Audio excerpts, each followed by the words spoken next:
पार्वण आसिले कहीं सबुआडे फुटी थाए कासतंडी। माँ दुर्गा आगमन रे कहीं स्वागत करे कासतंडी। या पछरे थिबा रहस्य विषय जानिबा एही वीडियो रे।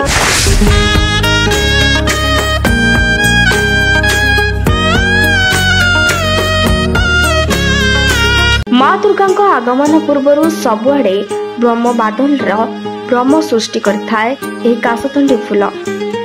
माँ दुर्गा सह रही कासतंडी फूलर संपर्क।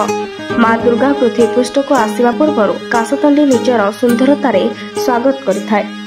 प्रकृतिर कोଳରେ प्रत्येक ऋतुर निजर स्वतंत्र सौंदर्य रही। वर्षार समाप्ति परे जेबे आकाश निर्मल हुए, मेघमाल लुचि जाए, सूर्यर स्निग्ध किरण धरापृष्ठ प्रतिफलित हुए, ठीक सही समय प्रकृति शरत ऋतु को स्वागत करे। एही समय नदी पठा पड़िया बिल हुड़ारे धड़ा धड़ा कासतंडी फूल हसुଥାଏ। हालुका पवन में दोली खेलुवा एही धवल फूल गुड़ी को देखिले प्रकृति हसुवा भली मन हुए। कासतंडी केवल घास नुहे, यह एक प्रकृतिर भिन्न अंश। शरतर पवित्रता और सुंदरता को यह अधिक सुशोभित करथाए। ग्राम्य जीवन में कासतंडी फूलर एक स्वतंत्रता रही। शिशु माने कास पवन में खेलती, पवन में हलुथिबा फूल को धरिबा को चेष्टा करते। सेमानक पई कासतंडी हेउछि धड़ा समृद्धिर प्रतीक और पवित्रतार सूचक।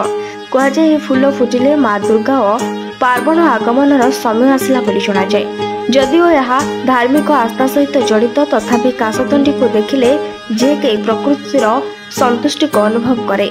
कवि माने यहाको प्रेम, पवित्रता और प्रकृतिर सौंदर्यर प्रतीक बोली कहती। धड़ा रंग पवित्रतार प्रतीक, सेपरि कासतंडी फूल शांति और आशार प्राकृतिक सौंदर्य बोली कहुए।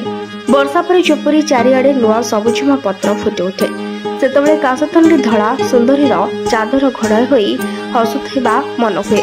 कासतंडी फूल प्रकृति एक साधारण उपहार होइथिले मध्य एहा माध्यम रे शरत पर्व और आस्था और गाँ जीवन आध्यात्मिक जोड़ी होता है। कहुए प्रेमी जुगल माने एही कासतंडी फूल आगरे निज प्रेम प्रणय करथांती, जहाँफल एही प्रेम संपर्क सफल हुए।